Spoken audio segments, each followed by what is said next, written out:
On est vendredi 29 avril et c'est le retour de l'hiver. Oui, vous avez dû être resté surpris par cette petite neige qu'il y a sur les terrains ce matin. Mais c'est pas grave, on se met bien au chaud. C'est le moment de info.tvc. Ici Marc Baudouin. Bonne émission.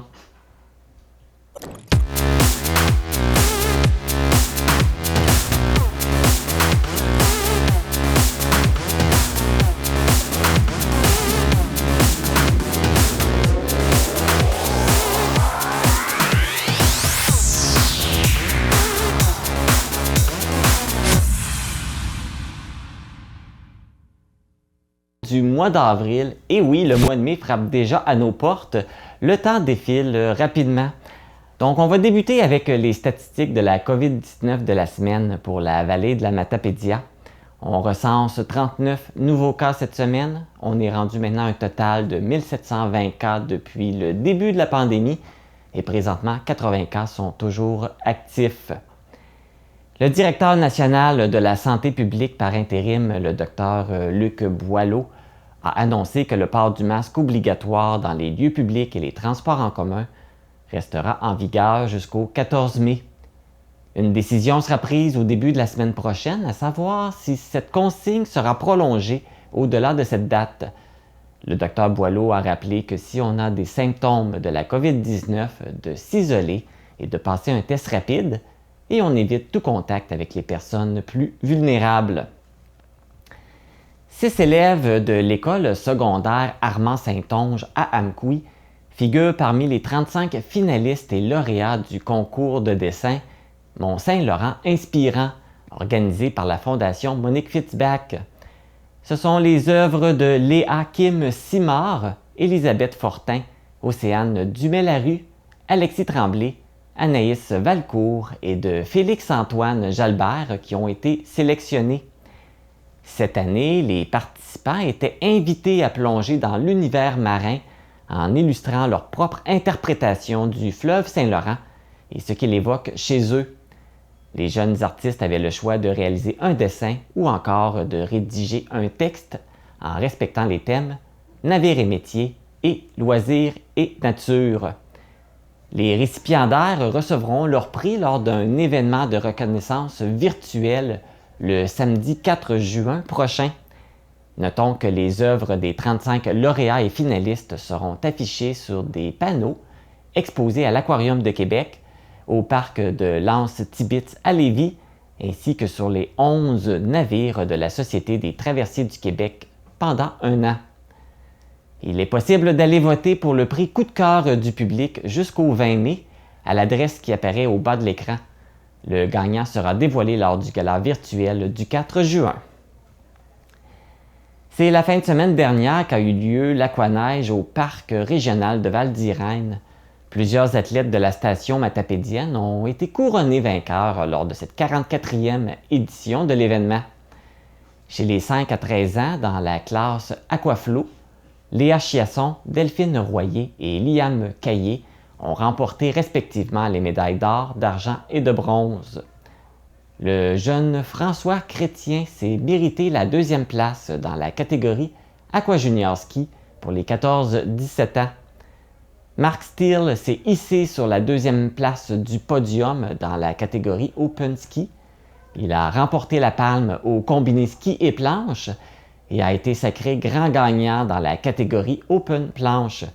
Dans cette même catégorie, c'est David Doucet de Val-d'Irène également qui a remporté l'argent.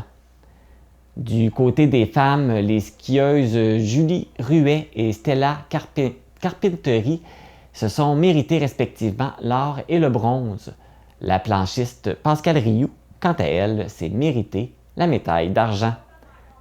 Devant le succès de cette édition, le comité organisateur de l'Aquaneige a confirmé le retour de la prochaine édition qui se tiendra du 14 au 16 avril 2023. L'équipe masculine de ballon sur glace, le Blitz du Témiscouata, a remporté la médaille d'or lors des championnats canadiens de ballon sur glace des moins de 19 ans à Cornwall, en Ontario, qui s'est tenu du 12 au 16 avril dernier. 3 joueurs de Sébec ont été sélectionnés parmi les joueurs élite M19 pour être intégrés dans la formation de l'Est du Québec. Il s'agit de Mathis Duguay, William Lévesque et Jean-François Poirier. L'équipe a connu une fin de semaine parfaite avec 7 victoires et aucune défaite, et après avoir remporté la grande finale face aux Warriors, l'équipe hôtesse du championnat. Le Blitz s'est aussi mérité un laissez-passer pour défendre son titre au prochain championnat canadien de Saskatoon en Saskatchewan en 2023. L'équipe féminine Témis a quant à elle terminé au 5e rang. L'équipe a pu compter sur la présence de la Sébécoise Charlotte Dumais qui a fait bonne figure.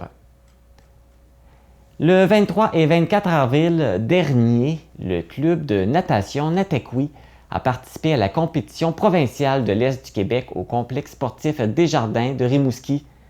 Les jeunes athlètes de la région ont offert de belles performances. Plusieurs d'entre eux ont réussi à décrocher une médaille.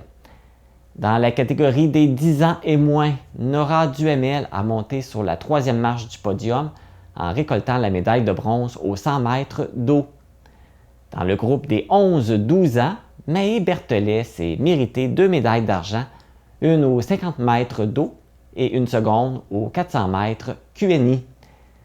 Soléa Boudreau a gagné la médaille de bronze aux 200 mètres fly dans la catégorie des 13-14 ans. Et dans la catégorie des 15 ans et plus, 2 nageurs ont monté sur le podium. Une médaille d'argent aux 100 mètres d'eau et une médaille de bronze aux 200 mètres d'eau pour Eliane Tremblay et une médaille de bronze aux 50 mètres brasse Finalskins pour Henri Lévesque.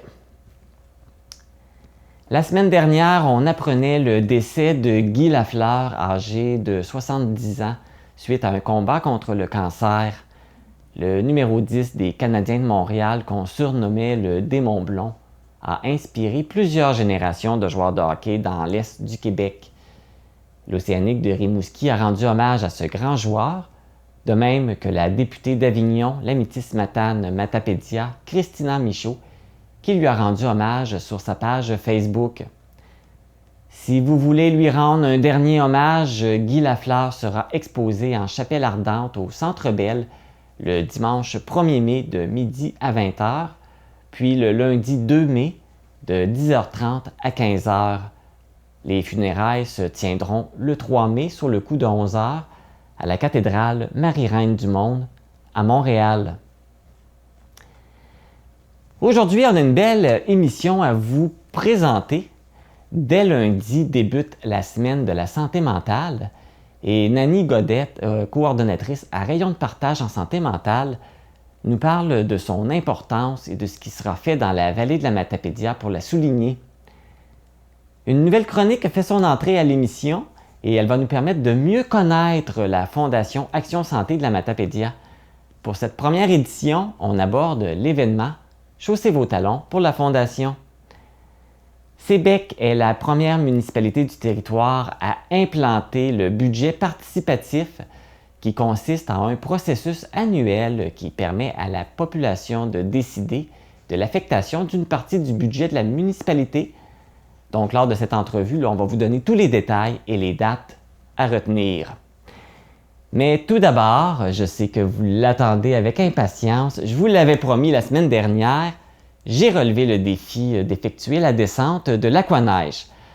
Donc là, vous voulez savoir si j'ai réussi à traverser le lac Picalo? Eh bien, la réponse est après la pause. Ben là, je ne peux pas vous donner toutes les punches tout de suite, encore un petit peu de patience.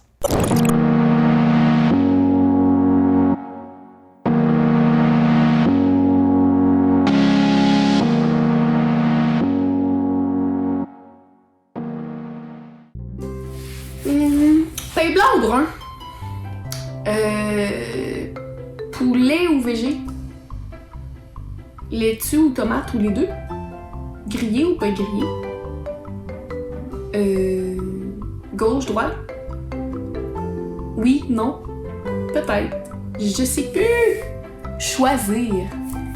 Choisir, c'est notre thème aujourd'hui. Choisir, c'est jamais facile. Peu importe les décisions qu'on a à prendre, surtout quand elles sont un peu plus grosses. Des fois, on est un peu ambigu là-dedans, on a peur de décevoir les autres. On a peur de faire de la peine. On se culpabilise parfois quand on fait des choix, surtout des choix qui font qu'on se respecte. Donc, des fois, ça peut ne pas faire plaisir aux autres. Se choisir ou faire des choix, mais c'est se respecter. C'est respecter ses valeurs, puis ça, t'as le droit. Oublie jamais que faire des choix, il va toujours avoir des conséquences positives ou négatives. L'important, c'est que tu sois bien avec ce choix-là, puis que quand tu t'endors le soir, tu réussisses à bien dormir. Faire des choix, c'est prendre un risque à chaque fois, mais c'est un risque de devenir plus autonome, d'apprendre. Quand tu choisis puis tu te trompes, c'est pas une erreur, c'est juste une occasion d'apprendre. Tu as le droit aussi de changer d'idée. C'est pas parce que tu as fait un choix que tu es obligé de le maintenir tout le temps. Non, tu as le droit de dire oui, changer d'idée, dire non. Tu as le droit de dire non, changer d'idée, dire oui. Tu as le droit de refuser une invitation puis à la dernière minute de décider d'y aller. Tu as le droit de te laisser le choix aussi. Tu n'es pas obligé de dire oui ou non tout de suite quand quelqu'un te propose une activité. Tu peux attendre, dire je vais te donner une réponse vendredi. Chaque choix va être difficile ou différent, puis tu as le droit d'assumer ces choix-là. Choisir permet de recharger ses batteries, d'augmenter sa confiance en soi. Oublie jamais que chaque choix que tu fais, c'est juste plus de respect envers toi-même. Sur ce, on te souhaite de choisir pour toi, puis de choisir pour que tu sois bien. Bonne journée.